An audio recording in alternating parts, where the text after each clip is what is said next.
एक secret tip है, हमेशा याद रखना, difficult words and difficult lines में कभी आपका आंसर होने ही नहीं वाला। Struggling with IELTS third passage?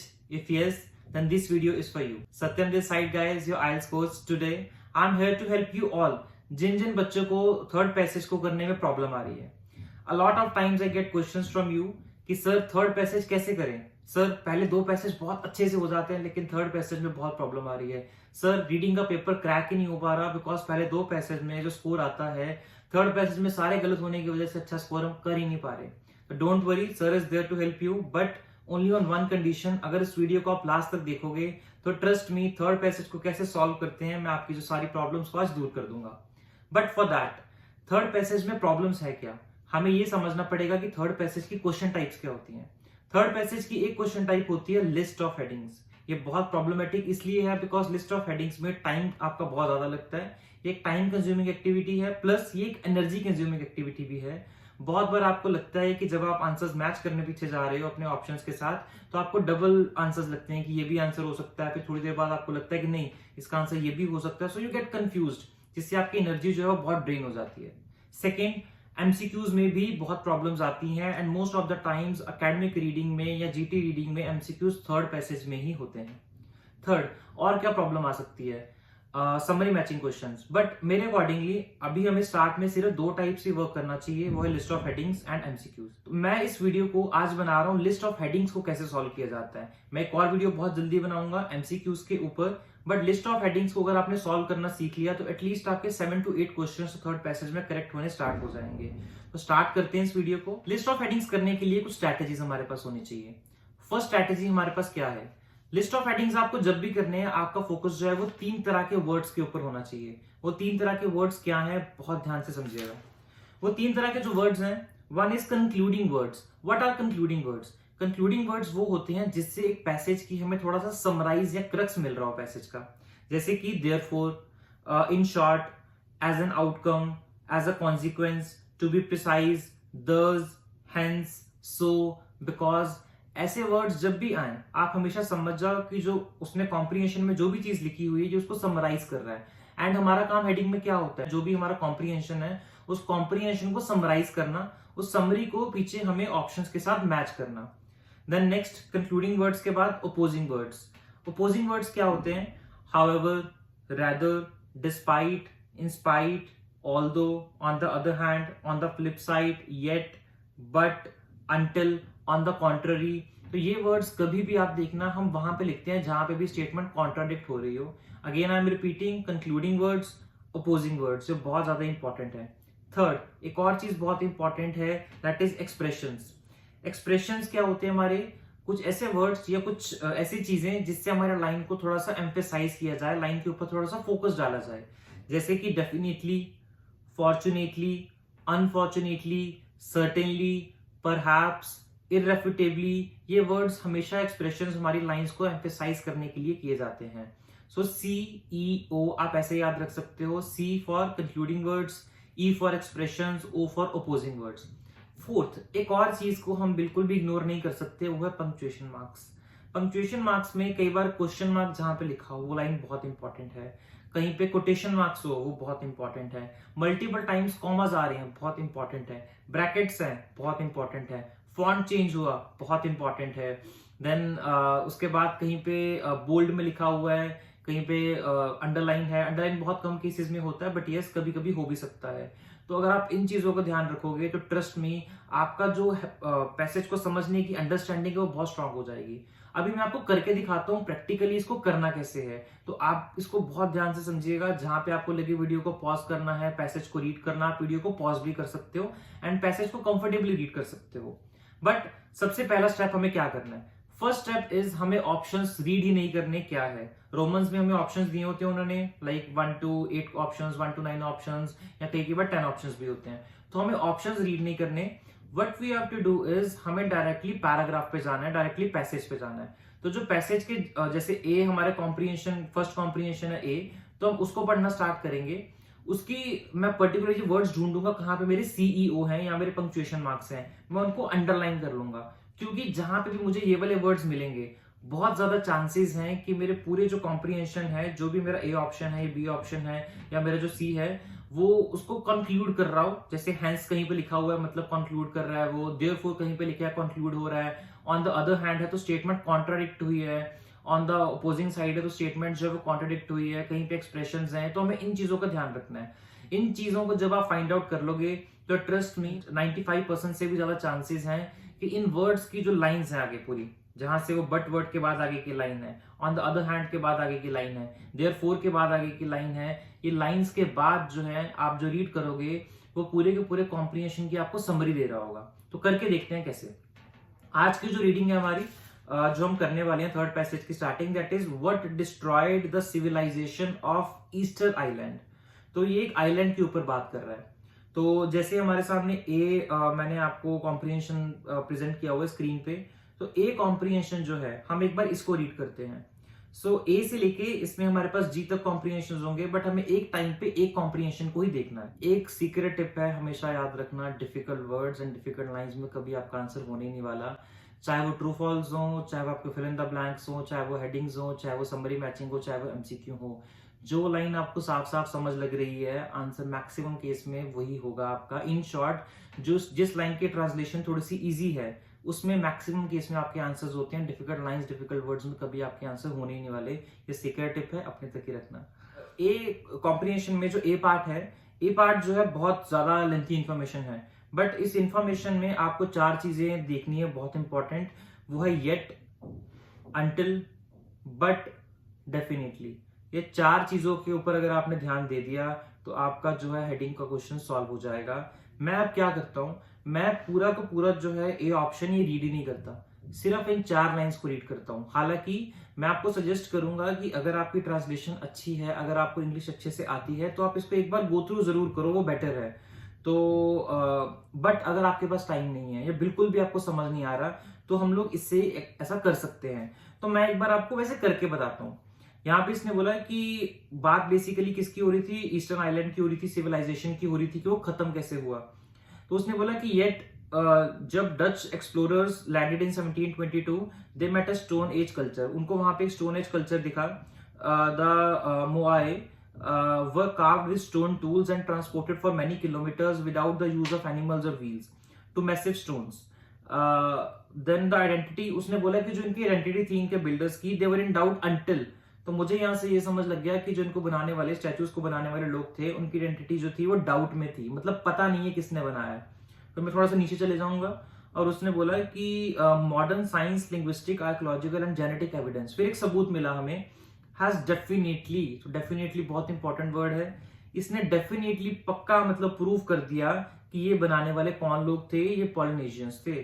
तो मुझे यहां से पता लग गया कि पहले आइडेंटिटी जो थी वो डाउट में थी, लेकिन डेफिनेटली वर्ड से मुझे मेरा आंसर मिला कि बाद में पक्का पता लग गया कि किसने बनाया। तो इन शॉर्ट अब कोई डाउट ही नहीं है किसने बनाया। तो इसको मैं क्रक्स को कहीं साइड पर लिख लूंगा ताकि मुझे याद ना भूल जाए मेरे माइंड से पेजेस फ्लिप करते हुए। तो पीछे एक बार हम लोग चलते हैं ऑप्शंस पे। ऑप्शंस पे इसने मुझे बोला था evidence of innovative environmental management practices, ऐसी कहीं बात नहीं हुई एनवायरमेंटल मैनेजमेंट प्रैक्टिसेस की। नेक्स्ट वाज एन अनडिस्प्यूटेड, देखो डिस्प्यूटेड क्या होता है, जिसमें प्रॉब्लम हो, डाउट्स हो। अनडिस्प्यूटेड का मतलब है कोई डाउट नहीं है, आंसर। और पीछे उसने वही बोला था definitely proved to a question about moai. तो इससे हमें साफ साफ पता लग गया कि मेरा जो आंसर है वो सेकंड आना चाहिए। आई होप आपको भी क्लियर है, अनडिस्प्यूटेड वर्ड से मुझे क्लैरिटी मिली। Then next going to the comprehension number B, इसमें भी मैंने इंपॉर्टेंट वर्ड्स को अंडरलाइन किया। यहाँ पे मैंने फर्स्ट लाइन में ओनली वर्ड था, इसको भी मैंने अंडरलाइन किया। ऐसे कुछ कुछ वर्ड्स रहेंगे जो आपको रीडिंग में दिखेंगे, आपको लगेगा ये इंपॉर्टेंट, आप उसको डेफिनेटली अंडरलाइन कीजिए। देन अनफॉर्चुनेटली, अनफॉर्चुनेटली मेरे लिए इंपॉर्टेंट वर्ड है बिकॉज ये एक्सप्रेशन है। तो इसको एक बार मैं आप, एंड इवन की लास्ट लाइन अगर आप देखोगे, सेकंड लास्ट लाइन, वहां पे एक पंक्चुएशन मार्क्स में प्रॉपर एक लाइन लिखी हुई है, तो मेरे अकॉर्डिंगली ये बहुत ज्यादा इंपॉर्टेंट है। बट स्टिल मैं फटाफट एक बार गो थ्रू करता हूँ इसको। When Europeans arrived, Rapa Nui was grassland with only few trees, बहुत कम पेड़ वहां पे थे। 1970 1980s में तो दो मेरे लिए यहाँ पे एक इंपॉर्टेंट वर्ड है, तो मैं इसको अंडरलाइन कर लूंगा एंड इसको मैं अच्छे से रीड करूंगा। So, though researchers found pollen preserved in lake sediments, which proved the island had been covered in the lush palm forest for thousands of years, only after the Polynesians arrived did those forests disappear. फिर कह रहे forest disappear हो गए। तो US scientist ने बताया, उसका मानना था कि रापा न्यू पीपल जो वहां पे पॉलिनेशियन सेटलर्स के डिसेंडेंट्स थे, रेकन्ड देयर ओन एनवायरनमेंट, उन्होंने अपना एनवायरनमेंट खुद खराब किया। तो इन शॉर्ट मुझे यहाँ से क्लैरिटी मिल रही है कि कहीं ना कहीं किसने एनवायरनमेंट को खराब किया, कोई ब्लेम गेम चल रहा है। So they had unfortunately, so unfortunately मेरे लिए इंपॉर्टेंट है, यहाँ पे उसने बोला दे लोगों के लिए यूज हुआ है। Unfortunately settled on extreme fragile land, dry, cool and too remote to be properly fertilized by volcanic ash. When islanders cleared the forest for firewood, फिर धीरे धीरे उन्होंने पेड़ को काटना शुरू कर दिया, फॉरेस्ट वापस नहीं आए, मतलब वो डिस्ट्रॉय कर रहे हैं, खुद काट रहे हैं। As the trees became scarce and they could no longer construct wooden canoes for fishing, they ate birds. उनको birds को खाना पड़ा। तो अगर आपको यहाँ तक कुछ भी नहीं समझ आया, कोई प्रॉब्लम नहीं है, लास्ट लाइन ध्यान से रीड कर लो। The collapse of their isolated civilisation, collapse मतलब डिस्ट्रॉय हो जाना। Diamond writes is worst case scenario for what may lie ahead of us in our own future. तो वहां के लोगों ने अपना एनवायरनमेंट खुद ही खराब कर लिया। तो इसको भी एक क्रक्स साइड पे लिख लो, रफ साइड पे, ताकि जब पीछे ऑप्शंस के साथ मैच करने जाओ तो आपको इजीली मैच हो जाए। दिमाग में कम रखो चीजें, जितना हो सके उतना रफ वर्क करते रहो। एंड यहाँ पे अभी हम देखते हैं, तो क्लैरिटी हमें मिल चुकी है कि इसका आंसर क्या आएगा। तो अगर मैं इसको सबको रीड करता हूँ, तो पीछे जो है रीड करके मुझे ये समझ आया था कि ब्लेम गेम चल रही है। एक तो मैंने ये लिखा था। सेकंड, उनके पास उसने बोला था कि जब पेड़ खत्म हो गए उनके पास कुछ खाने के लिए नहीं बचा, एंड उनको फिशिंग करने के लिए कैनोज उनके पास नहीं थे ना ही, और उनको फिर बर्ड्स को खाना पड़ा। सॉइल इरोजन होने के बाद क्रॉप्स दोबारा से वापस नहीं आई और उनके पास खाने के लिए भी कुछ नहीं बचा। तो उन्होंने अपना एनवायरनमेंट खराब किया और उनके पास खाने के लिए कुछ नहीं बचा। ये दो मेरी क्रक्सेस है। अब मैं मैच करके देखता हूँ। तो future of statues theory which supports local belief, no. Evidence innovative environment practices के तो थे ही नहीं। फ्यूचर ईस्टर आइलैंड का नहीं था। दो ओपोजिंग व्यूज नहीं थे। Destruction outside inhabitants control, destruction तो हुआ लेकिन आउटसाइड इनहैबिटेंट कौन है, जो वहां पे लोग रहते हैं, उनके कंट्रोल के बाहर नहीं था, उन्होंने खुद ही डिस्ट्रक्शन की थी। तो एक गलती नहीं करनी वर्ड टू वर्ड मैच करके, हमें मीनिंग मैच करना है हमें। Then next, how statues made situation worse. बहुत सारे बच्चे, मुझे डर है कि इसका आंसर 8th लिख के आएंगे कि हाउ स्टैचूज ने सिचुएशन को कैसे वर्स्ट बनाया, बिकॉज वहां लास्ट में एक वर्ड लिखा हुआ था worst case scenario. Again I am repeating guys, word to word match नहीं करना। साफ साफ पीछे का जो मीनिंग था बी ऑप्शन का, बी सॉरी कॉम्प्रिहेंशन का, वो यही था कि एनवायरनमेंट को उन्होंने खुद खराब किया, वहां के लोगों ने। स्टैचूज ने एनवायरनमेंट को खराब नहीं किया, स्टैचूज की वजह से एनवायरनमेंट खराब नहीं हुआ। और उन्होंने हमें ये बताया कि लोगों के पास कुछ खाने के लिए नहीं बचा था, बिकॉज सॉइल खराब हो चुका था, फार्मिंग नहीं हो रही थी, बिकॉज फॉरेस्ट जा चुके थे। तो इसका जो मेरा आंसर होगा that is going to be 9th, diminishing food resources, कि फूड रिसोर्सेज कम हो गए। तो मीनिंग मैच करोगे तो पेपर क्लियर होगा। वर्ड्स अगर सिर्फ मैच करोगे और सोचोगे कि पीछे ऑप्शंस के साथ मैच हो जाए तो नहीं, ठीक है। तो ट्रांसलेशन आपकी बहुत स्ट्रांग होनी चाहिए इंग्लिश टू हिंदी की। देन सी जो है पैराग्राफ, वो भी हम लोग एक बार रीड करते हैं। Paragraph number C. Then paragraph C में हमारे लिए इंपॉर्टेंट वर्ड्स क्या थे। पैराग्राफ सी में इंपॉर्टेंट वर्ड जो था हमारे लिए, एक 1 2 3 4 5 5th लाइन में एक बट वर्ड लिखा हुआ है। तो बट मेरे लिए बहुत ज्यादा इंपॉर्टेंट है। बट मैं एक बार रीड सारा करूंगा। He thinks the Moai, he thinks accelerated the self destruction. तो फर्स्ट लाइन से मुझे कहीं ना कहीं क्लैरिटी मिली। First line and last line में भी कई बार इतनी पावर होती है कि उनको रीड करके भी हमें आइडिया हो जाता है कि मेरा आंसर क्या हो सकता है। तो उसने बोला कि एक्सेलरेटेड, एक्सेलरेटेड का मतलब है बी पैराग्राफ में लोगों ने एनवायरनमेंट को खराब किया। तो सी पैराग्राफ में उसने बताया कि स्टैचूज की वजह से एनवायरनमेंट खराब हुआ। तो कहीं ना कहीं मुझे आई नो कि आपको भी क्लैरिटी मिल रही होगी इसका आंसर क्या होगा, कि स्टैचूज की वजह से ये खराब हुआ। बट आगे एक बार रीड करता है। Diamond interprets them as power displays by rival who trapped on remote island, lacked other ways of asserting their dominance. They completed by building even bigger figures. Diamond thinks they laid on wooden sledges, hauled over long, but required both lot of wood. बहुत ज्यादा लकड़ी की जरूरत थी, बहुत सारे लोगों की जरूरत थी, इतने लोगों को फीड करने के लिए ज्यादा लैंड हमें खराब करनी पड़ी। तो सिंपल है, हमें पता लग चुका है कि स्टैचू की वजह से हमारा जो है एनवायरनमेंट खराब हुआ। तो स्टैचू की वजह से अगर एनवायरनमेंट खराब हुआ, अगर हम ऑप्शंस पे वापस जाते हैं तो ऑप्शंस पे clearly how statues made situation worse, as simple as that. कितना ज्यादा इजी है। Okay, then D paragraph. D paragraph is D paragraph की 3rd लाइन में एक वर्ड लिखा हुआ है बट। तो but is important. Last 2nd line में वहां उसने बोला है इन शॉर्ट। आपको कुछ भी नहीं समझ आया, पेपर में बहुत कम टाइम बचा है, इन शॉर्ट और बट वाले लाइन को रीड कर लो, आपको आपका आंसर मिल जाएगा। उसने सेकंड लास्ट लाइन में चीज बोली, in short Hunt and lipo argue, मतलब हंट एंड लिपो को ऐसा लगता था कि जो प्री हिस्टोरिक रापा न्यूई है, जो वहां के लोग हैं, वर पायनियर्स। पायनियर कौन होते हैं? जिन्होंने स्टार्ट किया होता है ऑफ सस्टेनेबल फार्मिंग। तो बेसिकली वो बोल रहा है, पूरे पैसेज को उसने समरी आपको इन शॉर्ट वर्ड करके बता दिया। मैंने ऊपर रीड भी नहीं किया क्या लिखा हुआ है, बट आपको मैं सजेस्ट करूंगा अगेन कि आप स्कैन जरूर करना, ठीक है। In short, Hunt and lipo argue pre historic रापा न्यूई वर पायनियर्स ऑफ सस्टेनेबल फार्मिंग। इसका मतलब सस्टेनेबल फार्मिंग की यहाँ बात चल रही है।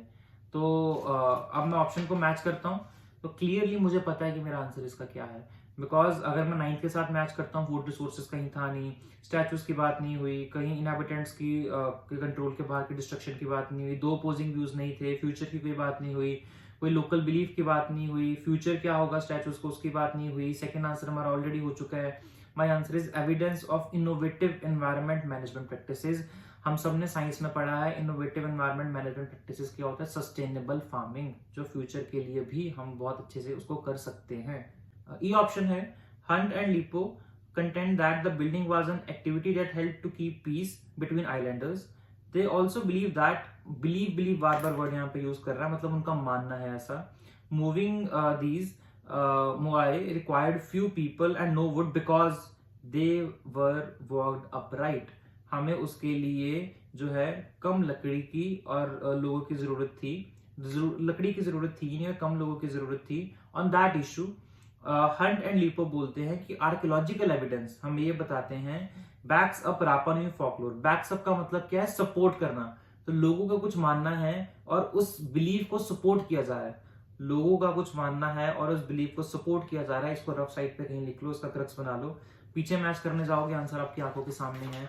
इसका जो आंसर है that is fourth, a theory which supports local belief. Theory यहाँ पे बेसिकली क्या थी? आर्कियोलॉजिकल आपके एविडेंस जो थे।